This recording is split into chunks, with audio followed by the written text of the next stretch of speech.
What is going on, all you Pokemon collecting maniacs out there? This is Ryan, the PikiPikaPapa, and this is our monthly series where we take a step back and we look at the overall health and what's been going on at the macro level of the Pokemon collecting and investing hobby over the last 30 days. And this is a monthly series that we do. We've been doing it for a long time. And the reality is I warehouse a ton of information, a ton of different data points behind the scenes here on the channel. And I do that because I want to make sure we can understand what's going on at the macro level, and I want all of us to be able to keep our finger on the pulse of what's going on in this incredible hobby. But with that being said, there's honestly too much information for me to even think about putting it into individual videos.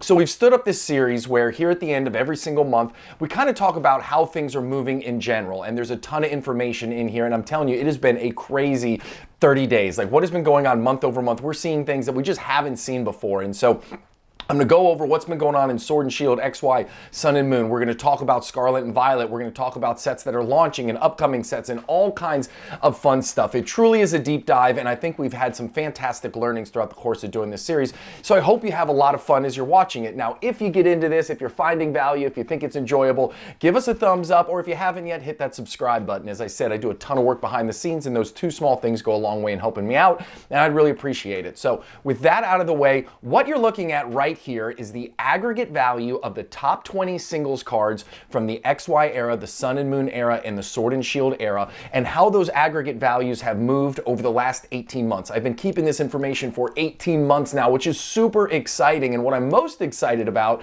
is the opportunity to continue to do this into the future. I know 18 months seems like a lot of data points, but in the grand scheme of things, it's really not. So with that being said, so think about it. I warehouse the top 20 singles card prices for every set in this era that has a booster box. So all of these eras have 12 booster box sets. There's 20 top 20 singles cards. So this is the aggregate value of those top 240 cards from these different eras. And the month over month performance that we have seen in all three eras this month from a singles cards perspective has been record breaking. XY, now XY has had one of the most amazing runs I've ever seen. If you look, going all the way back to December of 2023 and then into January of 2024, every single month, without exception, every single month, that aggregate value of the top 20 singles cards from the XY era has gone up. It is unlike anything we've seen. I mean, even if you look at Sun and Moon, especially if you look at Sword and Shield, you'll see that that aggregate value, it moves over time. That's what you expect. That's what markets do. It doesn't always move upwards and to the right. You're going to have some deviations and drops. It's just how markets function. However, XY has just been on a tear. But what's really interesting is over the last 30 days, over the last month, those singles cards have gone up 14.8% over the last month. And that is the highest single month gain we have seen in the XY era ever since we've started aggregating this information. And it is, we knew it was going to happen, right? We have been talking about how the XY era has some fantastic cards in it, and they're vastly undervalued compared to Sword and Shield and compared to Sun and Moon, especially when you think about the true like long-term collecting phase of the Pokemon hobby didn't really get started kind of until the Sword and Shield era. There were some people who were keeping sealed collections in the Sun and Moon, but really in the XY era, that wasn't as prevalent as it is today. So what you have is you have a much smaller supply of all of those cards and those sealed products. Sealed products are through the roof. We'll look at those in just a second, but those singles cards too are much harder to come by, especially in good condition. So we've been talking about how that whole era is really undervalued. And again, we just saw last month to this month, those prices spike like we've never seen. Again, up 14.8% over 30 days is incredible. Sun and Moon, pretty much the same story with Sun and Moon. The month over month price gain for those top 240 cards from those 12 sets that have booster boxes, up 10%. Again, that's the biggest single month gain we have seen ever since we started collecting this information, 16, 18 months ago. So we're seeing a pattern here. In both of these eras, we saw huge jumps in the singles cards, and then Sword and Shield, not to be left out, had a monstrous month-over-month gain, up 20.8%. And what's even wilder than that is not the biggest month-over-month gain. It's the second biggest one. I don't know if you guys remember, we talk about it on the channel, but when the Sword and Shield booster boxes went through that period here in the US when they were starting to sell out left and right, there was this absolute fury of buying in the Sword and Shield space, and we saw the singles cards go up month month over month. I think it was from April to May. It went up about 30%. So still, even though this is the second biggest gain, we're talking about a 20.8% month over month gain, which is absolutely, it's just wild to see what is going on in the singles card space right now. Everything seems to be going up.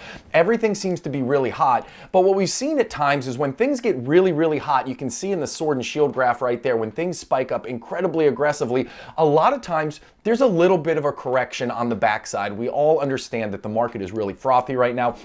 I don't have a crystal ball. I don't know what's going to happen. It's impossible for me to predict it. Markets don't always behave the same way, but it is interesting to see how frothy the singles card market is. I think that there's going to be a little bit of a correction, but that's not a bad thing, right? That's okay. That's how markets move, and I'm totally fine with that. It's going to be a buying opportunity. If there's something that you really believe in the long term, and it goes through a little bit of a price drop, that's not, again, that's just an opportunity to get in on it at a very approachable price point. So really interesting stuff going on in these three eras in the singles card space. Now, of course, we're going to look at booster boxes. We do the exact same thing on the channel for booster boxes. So I take the 12 booster boxes from all three of these eras and I add up their aggregate value and I graph that month over month. And you can see that there's some really interesting things going on. First off, if you look in the bottom right-hand corner at Sun and Moon, what a incredible run Sun and Moon booster boxes have been going on. And I remember when these booster boxes were hitting $400 each, $500 each, $600 each. In the back of my mind, I kept thinking, I'm like, how high can they go? Because Sword and Shield was getting really hot during that time. And I think about,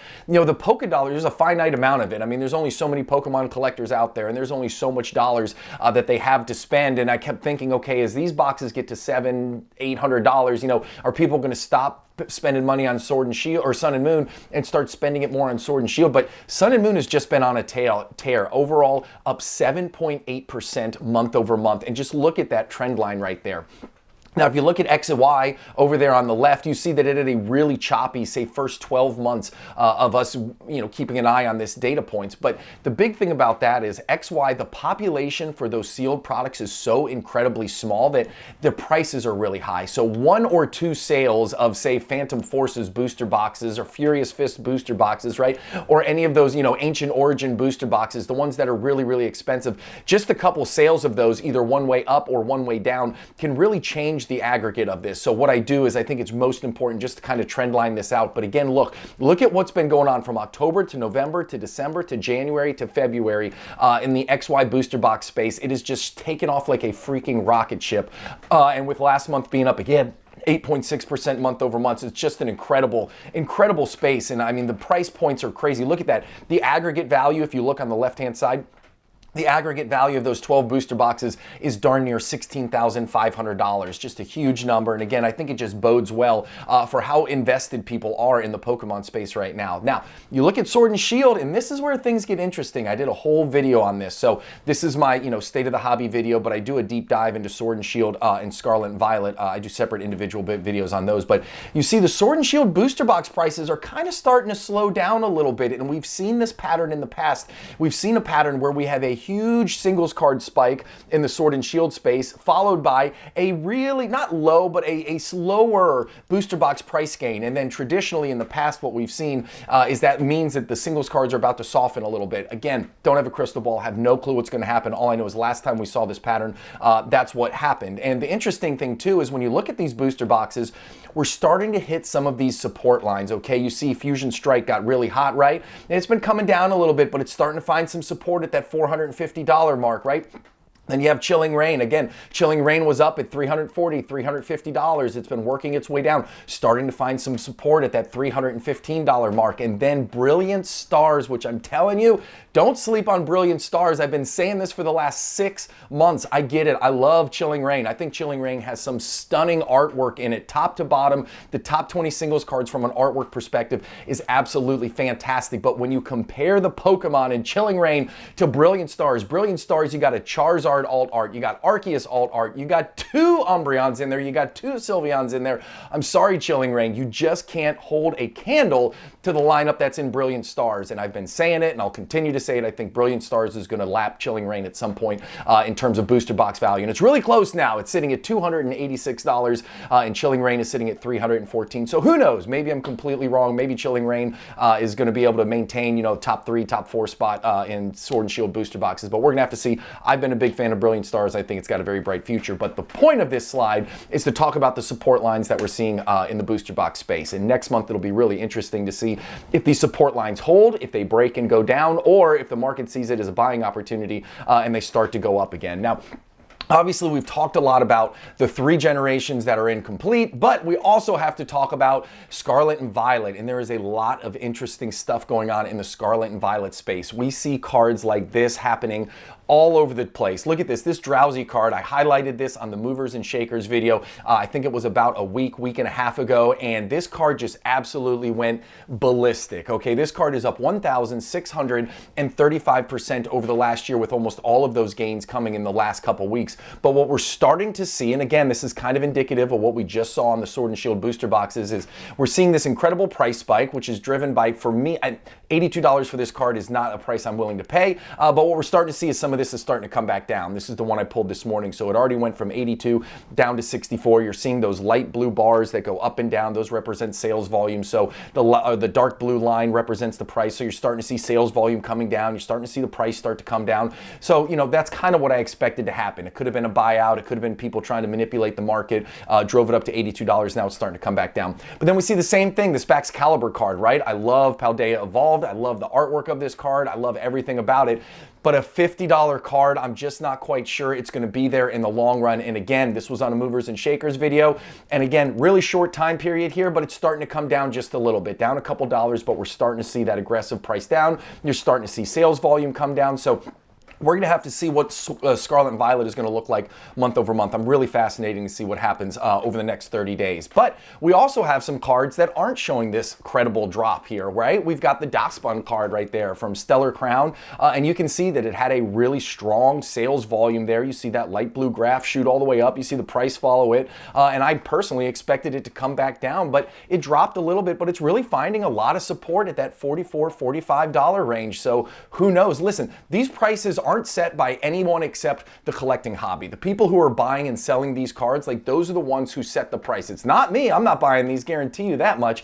But it seems right now that the market is supporting this card at $44. Then you got Gouging Fire over there from Temporal Forces. Again, another card where you see it went through a very high spike of sales volume, got way up into the $50 range, and it's been able to maintain it. It's showing support. I mean, lots of sales volume at the $50 point. Then you got the Duskull up there. That's from Shrouded Fables. Again, another one that shot up and has been kind of holding on to that $40, $43, $45 range. So $40 and $50 is rare air for Pokemon cards. I mean, that is nothing to shake a fist at. So when you see cards like this, the artwork's awesome, I get it, but you know, when you think about the big name Pokemons and you know, how much effort it takes for a card to hold its value at $40, $50, $60, you know, these are things that I'm going to be watching over the next couple months to see how Scarlet and Violet reacts. So with that being said, the next thing that we're talking about is Journey Together, right? Journey Together is going to be coming out in March, and my gosh, talk about a wildly hyped set. Look at all of these pre-sale prices. Look at the Pokemon Center exclusive ETB. The pre-sale price is $349, market price of $324. Then you look at the booster box. Booster boxes are already over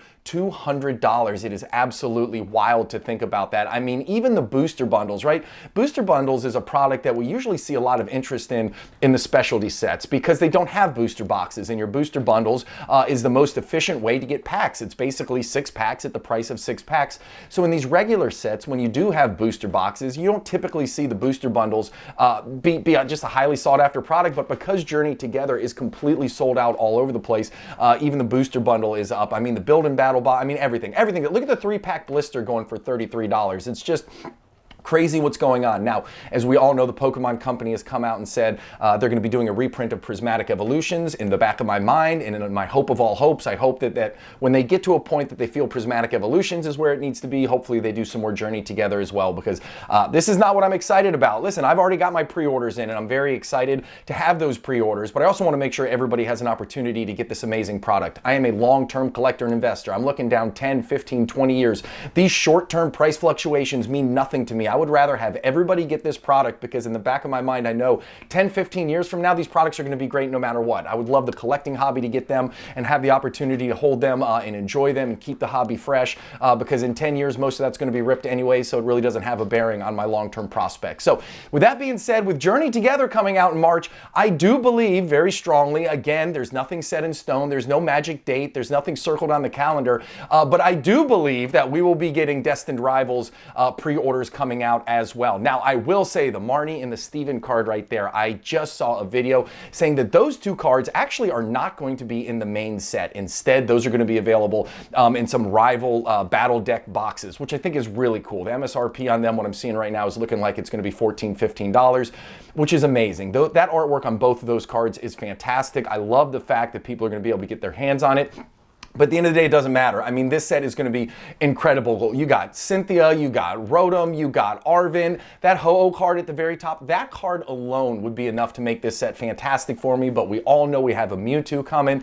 And listen, I think this, as fast as Journey Together sold out, as fast as Prismatic Evolution sold out, this set is going to sell out just as fast, if not, and unconceivably, maybe even faster. And I'm going to share with you something that I use in the background in order to make sure I have the best opportunity to get these products at MSRP. I'm a big believer. I want to get it at MSRP, and if I can't, I have a real hard time paying over MSRP. It makes me miss some things, but hey, at the end of the day, I'm fine with missing things. But I do use this PokeNotify Discord, and I will tell you this, it is a paid subscription. It's $7.99 a month. Listen, you sign up with my promo card, you get 25% off. It's a 3-day free trial, and because of this Discord, I was able to get Journey Together. I was literally walking through an airport in Las Vegas. I got a notification on my phone that the Pokemon Center had Journey Together during the pre-orders, and I was able to get 2 Pokemon Center exclusively trainer boxes. I was able to get a case of booster boxes.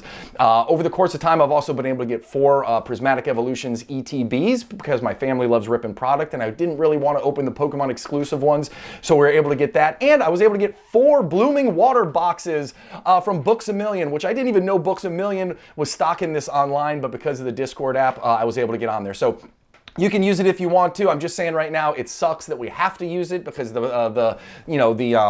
I don't know, the demand is so high and the supply is so small, but for $7.99 a month, you know what you pay at MSRP and you saw what the prices of Journey Together is, so for me it's worth it. But again, do what you want to do. This is just something I use, so I thought I'd share it with you. So besides that, listen, we all know this set's going to be awesome, and I think we got some great stuff coming at the end of Scarlet and Violet. And finally, what I always talk about in State of the Hobby is the grading volume in the TCG space. This is straight from PSA.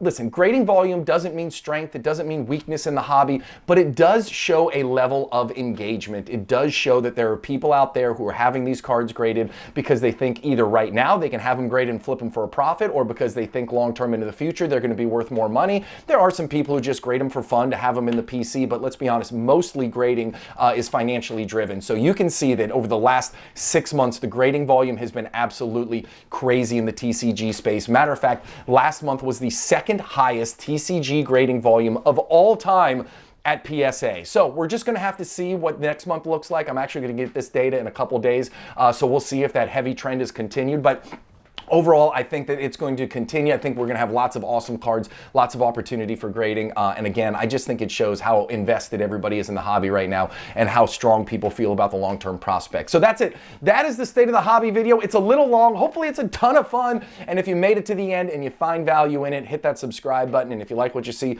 give us a thumbs up. We put a ton of work into this video, and those 2 small things go a long way in helping us out, and I really appreciate it. Hope you have an awesome one. I'll talk to you soon. Thanks, everybody. Bye.